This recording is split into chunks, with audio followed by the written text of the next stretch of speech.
Today, all morning, you were carrying on in the office all morning. I know, but I tired myself carrying on upstairs, and I didn't realise I'm as weak as I actually am. No, it's when I woke up this morning, I was okay, but then I carried on upstairs and exhausted myself. So now I'm ill. Now the time has come to be on the air. Yes. And now that Stephen is up with us and everything, what'll he think of us? He'll think we're little puny things. But you be very careful with me today. Do you know why? Why? I'm on penicillin. Penicillin? Indeed. I can't believe that your doctor, over the phone, prescribed penicillin to you, because without examining you, there's nothing wrong with you. I'm at death's door. I am on antibiotics. I'll tell you what, I've been very careful with myself this past couple of days. For instance, the night before last, I was in bed at 7 o'clock with a hot whiskey. You were not. You said you were walking. Your hot whiskey? Yeah. Yes. And then last night, after I got my antibiotics, I took a couple of them. I went to bed with a triple hot whiskey and sugar and honey. And I lay there stoned out of my head after I drank all that. You're not supposed to be taking alcohol with antibiotics. That's an old wives' tale. It is not. Yeah, the doctor will tell you that if you get tablets and they tell you, look, they tell you no alcohol. These are antibiotics. Don't be taking alcohol. That's an old wives' tale. It's not an old wives' tale. I know the reason why people think you can't take alcohol with antibiotics, and I don't think I should tell you what it is. It stems from a particular thing that was prevalent during the war. It's an old rumour that persisted. People say, you're taking antibiotics. You better not take a drink now. You better not take a drink. They don't work. The doctors tell you that. No, they don't. No, they don't. They tell you not to be taking. If you go to the chemist, they'll point it out. You don't be taking alcohol. No, they don't. Do you know why that rumour has persisted? Now, I don't know how to put this in a delicate manner, but I'll do it as delicately as I can. During the war, when there were a lot of soldiers and sailors running around going, I don't think you have to go any further. Does Emma know what I mean? She nods in disgust. A lot of soldiers and sailors going around in different ports going, right? They would be stricken by a particular ailment, right? Many of them would be stricken by a particular ailment and then go to the doctor. Gout. That's one of them. But with alcohol, taking too much alcohol, they get gout. Was that no, I didn't say alcohol. I said, that's not alcohol. Right, are we talking about the same thing? There's two things that soldiers and sailors do. They go drink and they go right. And one comes before the other. Drink is first. Women, Sean. Women. That's what I'm talking about. Why did you make me say it? Is your father still working? I don't know. That's not what you're talking about. Yes. What happened was during the war, a lot of soldiers and sailors who were called up and different ports and all, there was a lot of right? So consequently, they were struck down with a particular ailment which is not gout, right? Don't ask me any more about this. No, okay, I don't have to. You're a man of the world. Yes, no, you're not. You're a golfer of the world, which is a different thing. So they would go to the doctor, and the doctor said, hold on a minute, these are madmen. If I give them penicillin, which is the only thing that works, they'll just go right out and again, thereby making the whole situation worse. So the doctor said to them, listen, you better not drink during that there, because it won't affect you. If you drink during that, there's no good to you. So trying to make the soldiers and sailors not drink until such time as the effects of the went, you see. So they were actually lying to the soldiers and sailors, telling them not to drink, because if they drank, they'd be going around looking for more, thereby making their even worse and spreading it out. You're not telling me the truth. This is the truth. And I know many people are going to wake up and say that their doctor told them. But what about people? There's certain people in the world who don't. Why should they be denied? Why should they be told not to? No. I'm just saying that this has persisted. It's not the doctor tells you now. It's your mother tells you that. Your brother. Oh, you're not supposed to take that there. Don't be taking a drink now. That penicillin won't work. Don't be taking a drink. That penicillin won't work. Alex, don't be taking a drink. See, it's a folk memory. You shouldn't be telling people that. It's a folk memory. Where did you get this from? I don't believe it, because I was told this by a man in the medical profession, not my own doctor, but another doctor. I caught a doctor with his guard down. Do you know when a man has his guard down in a pub? No, a doctor standing there. I'm going to tell you about penicillin. Let's find out. You see, I know people will ring up. People will ring up and say that I'm speaking rubbish, but in their heart of hearts, they can't prove me wrong, because I know I'm right. If you take penicillin, and maybe, hold on a minute, okay, there's a chance that I may be wrong. And if this chance is great, and if I am wrong, I apologise. And if indeed it is harmful to take drink whilst you're taking antibiotics, I apologise. All I'm saying is that I was told by a man of the profession that it doesn't make any difference. Well, here's a bit of a hole in your argument. Right. Okay. Penicillin wasn't invented in the Second World War. Exactly. Robert says. Alexander Fleming invented it. When? About 3:30. See, when? Whatever. It may not have been the last war. Well, which may war? not have been the last war. Whatever war tiny war did you have? Now, for instance, now, another thing they did during the war, remember they used to put lime in people's tea? That's right. They could give them lime juice. Said, that's good for you there. Do you know what that was for? No. To stop the... Are you talking... lime juice.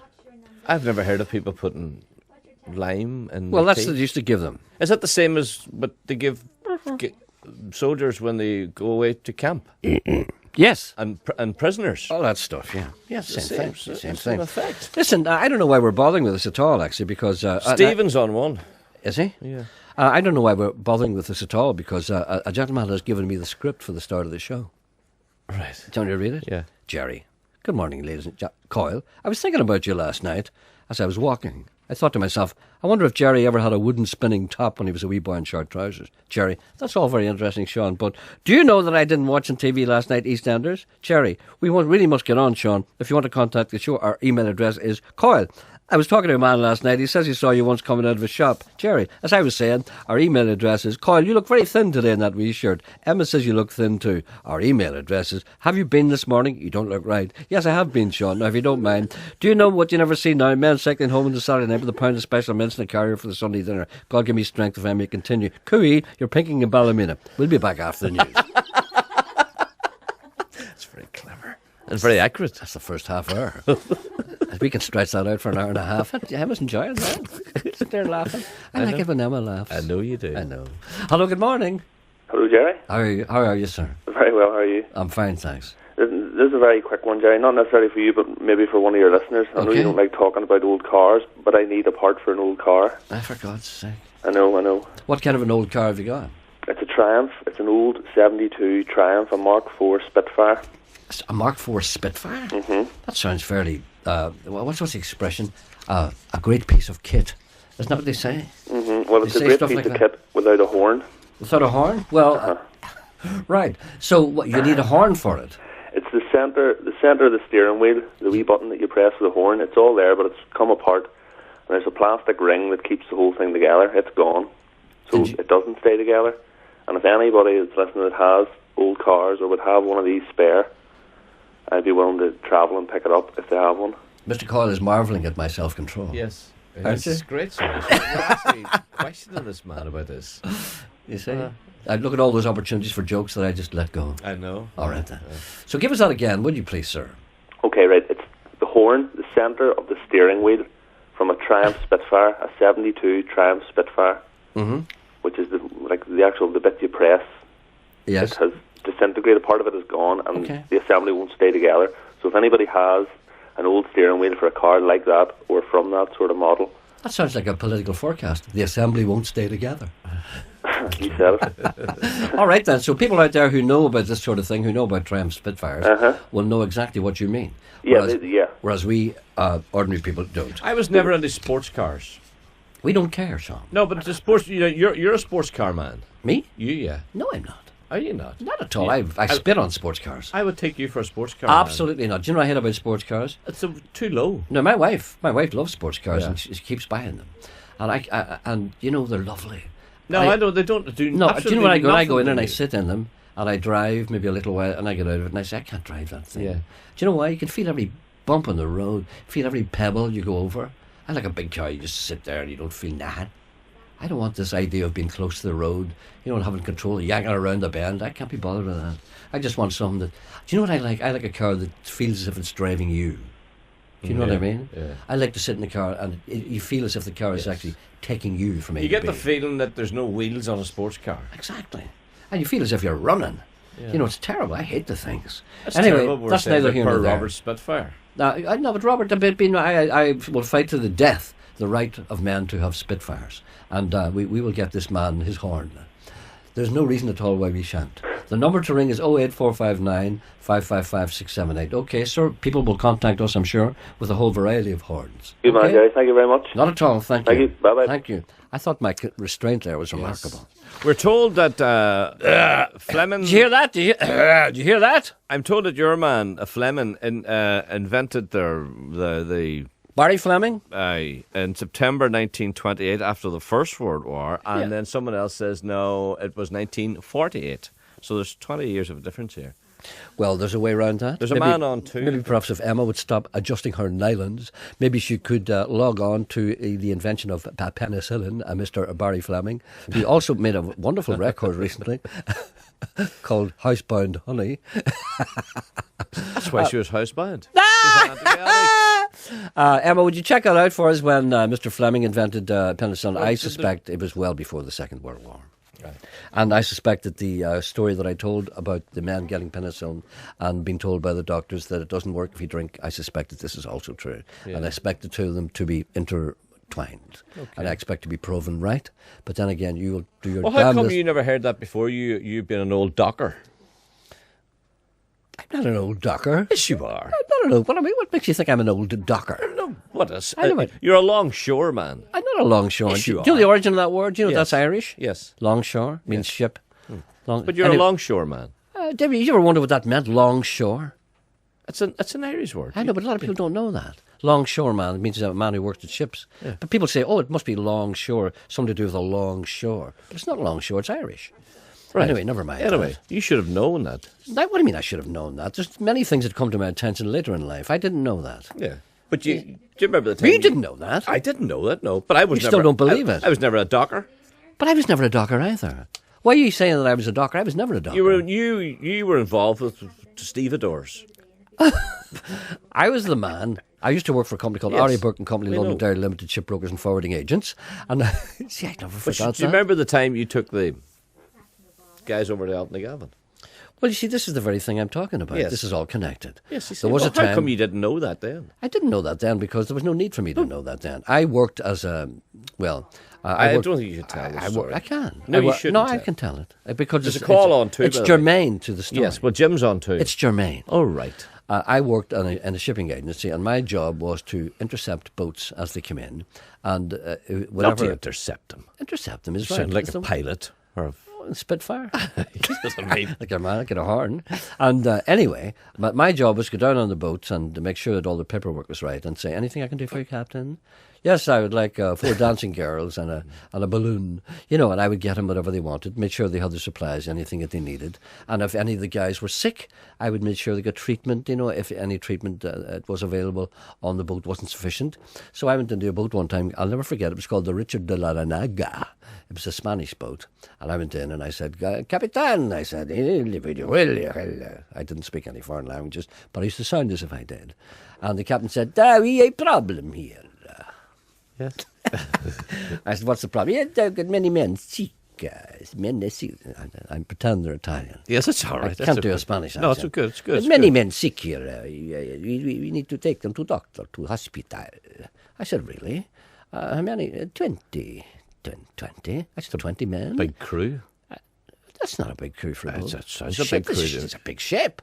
This is not. What do you think? This is the foil ferry? Wait a minute. Would you intercept it in the foil? You were bringing in spuds and logs. Big ships. What? Big what did you bring in?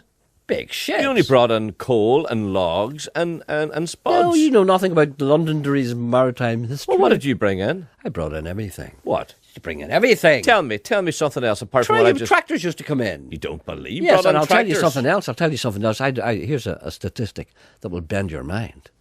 When I was working in the docks in Gerry, Stoke Londonderry, there were these big... It's all different now. There's all these warehouses.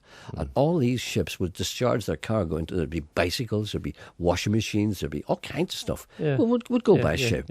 Because it's cheaper that way. And they would arrive and all the cargo would be stored in and sometimes they had to stay overnight. Lorries would come the next day and pick them up, that kind of thing. Distribute them all around the country. I remember talking to a man down there who was in charge of one of the companies, and I said, is there a bit of pilferage down here at night? He said, are you serious? I said, does anything kind of disappear?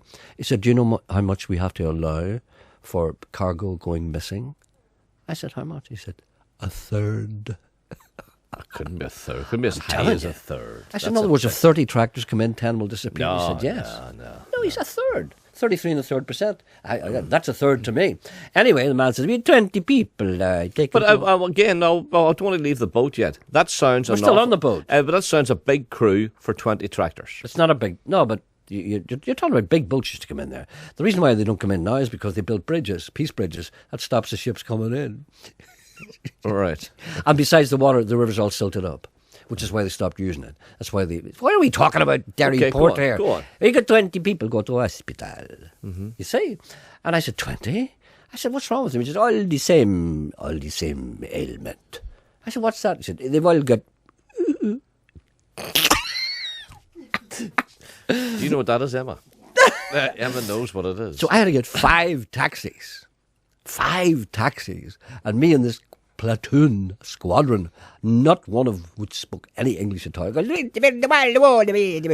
only do Italian. Yes, that's so I arrived over to Eltnickhaven Hospital at the casualty department with 20 men. And I went up to the girl on the counter and I said, I have 20 men here. I said, what's wrong with them? I said, they've all got...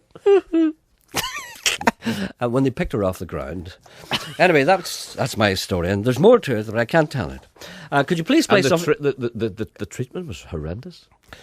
Let's put it this way. Have you ever seen an umbrella? Yes, okay, right. Could you please play something for my daughter Claire? She's just home from London for a few days. That's from Sam Stragner. If it suits, please play... I thought you said Sam Tractor. No, it's Sam Stragner.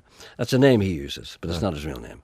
If it suits, could you please play So Wonderful by Undercover or whatever you have there? What about Jim? It's going to have to be... Jim's waiting on 2. Jim. Good morning, Jim. Where is he? He's on 2. Oh, sorry. Helps when you tell me that. Hello, Jim. Morning, Gerry. Tell her Jim said hello. What can I do for you, Jim? Where do you get them stories from? I get them from my own personal experience. The penicillin thing. Sean is 100% right. You're not allowed alcohol while you're on antibiotics. Emma, have you checked out yet when Mr. Fleming invented penicillin? Not yet.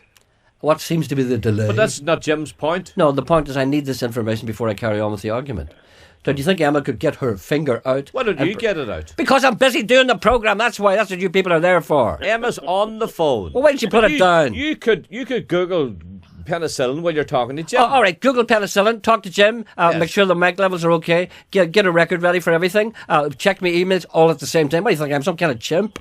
What did you do? You're sitting there scratching your arse. Look at you, sitting there looking at me with a big bake on you. Why didn't you do it? I'm busy what? I'm controlling Emma.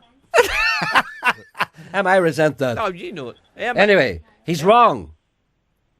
Who's this? Jim, Emma's doing it now. About time. She must have her nylons fixed then. Jim, he is wrong. No, I am right. I'm always right. No. But see, physicians don't tell you this. Other people in your family tell you this. They tell you, oh, you're taking antibiotics, you better not take a drink now. The doctor never says to you, listen, don't be taking any alcohol whilst you're having No. that. There are other medicines whereby you'll say things like, do not take this, do not take alcohol with this because it'll interact and make you feel a wee bit full. That's why people are queuing up to doctor's surgery to get that kind of thing on a Monday. Anyway, but that's neither here nor there. Can I ask you, are you qualified? Are you a qualified GP? I'm a qualified antibiotic taker. Well, has the doctor ever said to you to not drink while you're taking them? Yes, of course he does. He's a quack. Yes. He's a quack. It's not because to keep me from... He's a quack. Nothing to do with that. It's because you might as well take Smarties if you're going to drink alcohol if you're on antibiotics. Well, I tend to think... Antibiotics have no effect. I tend to think that is untrue. But I'm prepared to be proven wrong, but not by someone like you. Gerry, you should be on Aye. Malamore. First used in 1939. That's right. Just in time for the Second World War. I thought so. You see? Oh, it's all falling into place. Yes. All the lies you thought I told. All the lies But that Jim you is told right. me. Jim, that's what Jim said there, brought it back to me. I've often heard my parents saying you might as well take Smarties if you're going to take Yeah, your alcohol. parents. Yeah, they're all and people- qualified, of course. What medical school did your parents go to? But they went to the doctor on your behalf. That's that's on a Saturday morning.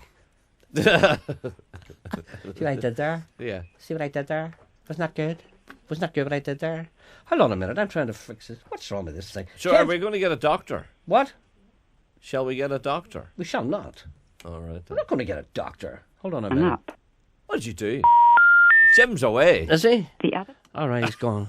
He get What fed did up you with do? saying, I don't know what I did, for God's sake. I don't know what I do. I'm playing this now, and don't even know what it is. Oh, yes. It's a band I played yesterday. Very good indeed, but I can't remember their name. That's twice I've done that. That's not good. That's Rory Gallagher. He used to be with a band called The Revs, and that's a song called Colours. He now lives in Lanzarote, Puerto del Carmen. Normally he went there as a kind of The change old of town? scene. Yeah, the old town. He went there as a change of scene, and normally for a musician or singer-songwriter, that's a kiss of death. Yeah. Kiss of death, because what happens is you become very cynical because you're playing in the bar every day, and every day is the same as the next, especially in the Canary Islands, where, you're playing every day, all days of the year, and you turn into this kind of weird thing. I nearly did that once, And I thank God that it never happened. I was in this group one time, and we were asked to go and play in San Antonio, in Ibiza. Do you know where San Antonio is? No, north of the island. No, it's never been. Have you not? No. Well, it's horrible. Right. It's where everybody from Northern Ireland goes. Right. And it's horrible. And what you did was you played in this bar 7 nights a week. Yeah. Can you imagine what it was like? And I went there to check it out, and the people that were playing there, the couple of guys, I won't tell you who they were, but they were just like zombies. And they were white as a sheet. And I said to them, you guys are very white. He said, do you never be out in the sun at all? I said, no, we've no time. He said, by the time you play, you start playing at 8 o'clock. By the time you finish playing, you're playing to 3 o'clock. I wouldn't be starting at 8 o'clock. And then you have to drink. You wouldn't start at 8. You see, you pick holes in everything I say. Yeah, but let's face it, you wouldn't start at 8. Yes, you started at 8. You wouldn't start at 8. You started at 8. Do you remember the other thing about you better start playing, boys? There's people outside in their cars. Yeah. Well, do you think Start that at doesn't apply in Spain? See, if you don't hear music coming out of a bar, you don't go in. That's correct. Well, I remember I never thought about that. One of the things that I always used to resent bitterly when I used to play in old show bands years and years ago, what you'd do would be you'd arrive maybe on a January night, and you'd arrive somewhere in the middle of Mayo, in the depths of the countryside, and there'd be a wee woman waiting with her coat on, you see, and she'd say, "Hello, boys, how are you doing? Come in now, and you'll have a bite to eat." And you go in and you get a tomato salad. You see, after you've been in an icy van all day. And then the promoter would come in and he'd say, "Right, boys, I want you on the stage at 9 o'clock. And you'd say, "That's a little early." So, they won't come in if they don't hear the noise. They sit outside in their cars. And then if they hear noise and there's other people outside in their cars, they wait. And then if there's nobody there or there's no music, they drive away and go somewhere else. I said, "Where else would they go?" There's other places to go that you know nothing about. We want you to start at 9. So you start at 9. What about the relief band? Well, there weren't none then. This is before this. You were playing before there were relief No. bands? Once you play in certain bands, only bands of certain stature can afford relief bands. Was that right? Not just everybody. When I was playing in wee tiny bands, we were basically a relief band ourselves. Yeah. No, I understand that. I know what you're saying. Then, So naturally, but you'd stand the there. chessmen weren't. The chessmen were a No, big but band. there were times. No, but there were times when you'd arrive somewhere, and, the manager had Yeah. not employed a relief band, Right. and he would insist that you because maybe there was some mess up or whatever, and you'd have to play from 9 to 2, which is a horrendous thing. So you'd stand there on stage, and you can imagine with that big, blustery, blowy hall that nobody's been in all week, and no heating of any kind, because they depended on the Eskimo principle. When everybody came in and huddled together, they'd be grand. But at the start, you stand there on stage, and sometimes you keep your coat on, your overcoat, and you're playing. Do you know what it's like to play a guitar when the strings are freezing? You know that you feel the things going up your fingers, as if like red hot, and your feet are freezing, and the boys in the bed, "Come on, boys, we better make a bit of noise now, a bit of noise now." So you're going, "Don't lose your hucklebuck shoes, don't lose your hucklebuck shoes, and you go dancing all the way." You're going away like that. There's nobody there. And you do that for maybe an hour and a half, and then you see this man coming in slowly. Hear the door open it. He come in, he'll sit down at the back. He's wearing a brown suit, blue shoes. He's sitting there. Then this girl comes in. He was about 40.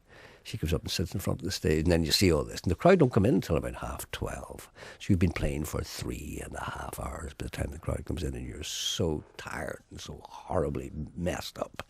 That's what I'm like today.